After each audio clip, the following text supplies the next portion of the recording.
Hi friends, welcome to our channel Manjal cooking style. நீங்கள் நம்ம சேனலை ஃபர்ஸ்ட் டைம் பார்க்குறீங்கன்னா மறக்காம சேனலை சப்ஸ்கிரைப் பண்ணிக்கோங்க. கூடவே இருக்க பெல் நோட்டிஃபிகேஷனை கிளிக் பண்ணிக்கோங்க. அப்போ தான் நான் போடுற வீடியோ உங்களுக்கு நோட்டிஃபிகேஷனில் வரும். ஸோ தீபாவளி வந்துட்டே இருக்கு. நம்ம நிறைய ஸ்வீட்ஸ் செய்ய எல்லாருமே ரெடியாக இருப்பீங்க. அந்த வகையில் இன்னைக்கு நம்ம செய்ய போகிற ஸ்வீட் வந்து பார்த்தீங்கன்னா நெய் மைசூர் பாக், அதாவது கீ மைசூர் பாக்னு சொல்லுவாங்க இல்லையா, அதுதான் செய்ய போகிறோம். ஸோ இது செய்யறதுக்கு 4 பொருள் தான் தேவைப்படும். ஆனால் பொறுமை ரொம்பவே முக்கியம். அப்போதான் நம்ம அதுக்கான பதத்துல கரெக்டா அந்த ஸ்வீட்டை செய்ய முடியும். ஸோ வாங்க எப்படி செய்யறதுன்னு பார்க்கலாம். இது செய்யறதுக்கு நான் கடலை மாவு 2 கப்பை வறுத்துக்கிறேன்.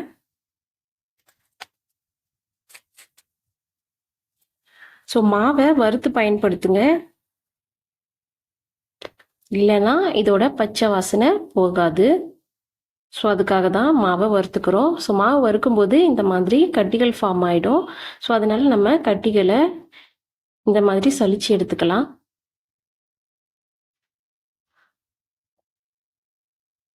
இப்போ மாவை சலிச்சு எடுத்துக்கிட்டேன். இப்போ ஒரு பேன் வச்சுக்கோங்க. இதில் 2 கப் போல் நெய் ஊற்றிக்கினேன்.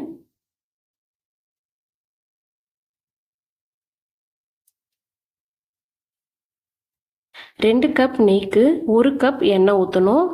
எண்ணெய் வந்து சன்ஃப்ளவர் ஆயில் தான் பயன்படுத்தணும், அதாவது ரீஃபண்ட் ஆயில்.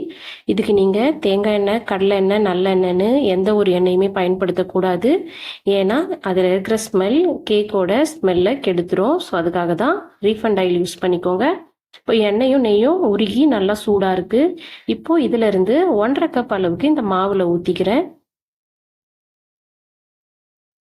ஸோ கொஞ்சம் கொஞ்சமாக மாவில் ஊற்றி மிக்ஸ் பண்ணிக்கலாம். இதை நீங்கள் சூடாக இருக்கும் போதே ஊற்றணும்.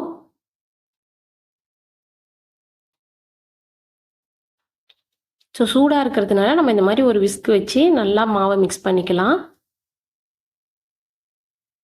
நீங்கள் கரண்டியை பயன்படுத்தி கூட கலக்கி விட்டுக்கலாம். ஸோ இப்போ இதில் இன்னும் கொஞ்சம் நெய் விட்டு நான் நல்லா மிக்ஸ் பண்ணிக்கிறேன். இது நல்லா தண்ணிக்கையாக இருக்கும் கன்சிஸ்டன்சி. ஸோ இப்போ மாவு ரெடியாக இருக்குது. இப்போ ஒரு கடாய் வச்சு இதில் 2.5 கப் அளவுக்கு நான் சர்க்கரை போட்டுக்கிறேன். 2 கப்புக்கு 2.5 கப் சர்க்கரை, இதுதான் அளவு. கூடவே 1.5 கப் அளவுக்கு தண்ணி ஊற்றிக்கோங்க. இப்போ இந்த சர்க்கரை பாகு நமக்கு ஒரு கம்பி பதம் வரணும். அந்த அளவுக்கு இதை நல்லா கொதிக்க விடுங்க.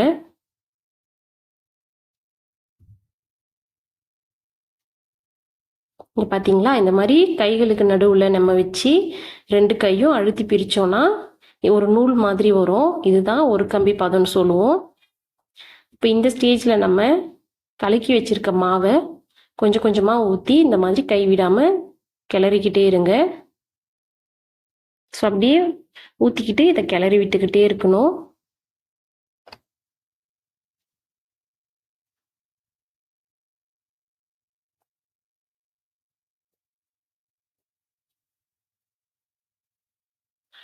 இப்போ ஆல்ரெடி நம்ம எடுத்து வச்சுருக்கோம் இல்லையா 1.5 கப் நெய் பேலன்ஸு, அந்த நெய்யை இதில் கொஞ்சம் கொஞ்சமாக ஊற்றி மிக்ஸ் பண்ணிக்கோங்க. ஸோ இந்த மாதிரி நம்ம ஊற்றி மிக்ஸ் பண்ணும்போது மாவு நல்லா நெய்யை அப்சர்வ் பண்ணிடும்.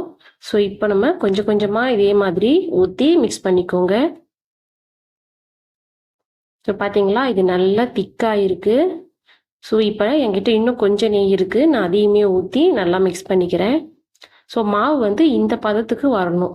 இதுதான் கரெக்டான கன்சிஸ்டன்சி.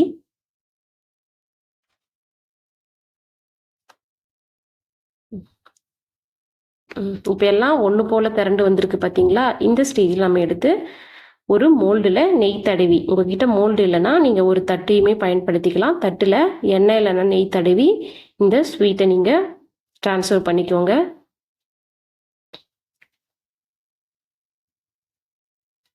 இப்போ இதை வந்து நீங்கள் ஈவன் பண்ணிக்கணும். நான் வந்து ஒரு கரண்டியை பயன்படுத்தி ஈவன் பண்ணிக்கிறேன். இப்போ இதை நம்ம ஃப்ரிட்ஜாக இருந்தாலும் சரி, வெளியிலையும் சரி, ஒரு 1 hour வச்சுட்டு எடுத்தோன்னா நமக்கு ஸ்வீட் ரெடி ஆகிடும். இப்போ இதை நான் ஓரங்களை எடுத்து விட்டுட்டு எடுத்துக்கிறேன் மோல்டுலேருந்து. ஸோ இப்போ பார்த்தீங்கன்னா நல்லா பிரிஞ்சு வந்திருக்கு. இப்போ இதை நம்ம பீஸ் போட்டுக்கலாம். நான் கொஞ்சம் பெரிய பெரிய பீஸாக போட்டுக்கிட்டேன். நீங்கள் வந்து உங்களுக்கு விருப்பம் போல் பெருசாவோ சின்னதாகவோ போட்டுக்கலாம். ஸோ பார்த்தீங்கன்னா ஸ்வீட் சூப்பராக ரெடி ஆயிருக்கு. இதோட கன்சிஸ்டன்சி எப்படி இருக்குன்னு பார்த்தீங்கன்னா இங்கே பாருங்கள், எவ்வளோ சாஃப்டாக இருக்குது பாருங்கள். வாயில் வச்சாலே கரையிற மாதிரி இருக்கும். நம்ம பேக்கரியில் வாங்குகிற அதே டேஸ்ட்டில் வீட்லேயே இந்த ஸ்வீட் நம்ம செய்ய முடியும். இந்த தீபாவளிக்கு நீங்கள் இந்த ஸ்வீட்டை ட்ரை பண்ணி பார்த்துட்டு உங்கள் வீட்டில் பாராட்டுகளை வாங்குங்க. ஸோ ஓகே ஃப்ரெண்ட்ஸ், இந்த வீடியோ பிடிச்சா சேனலை சப்ஸ்கிரைப் பண்ணுங்கள்.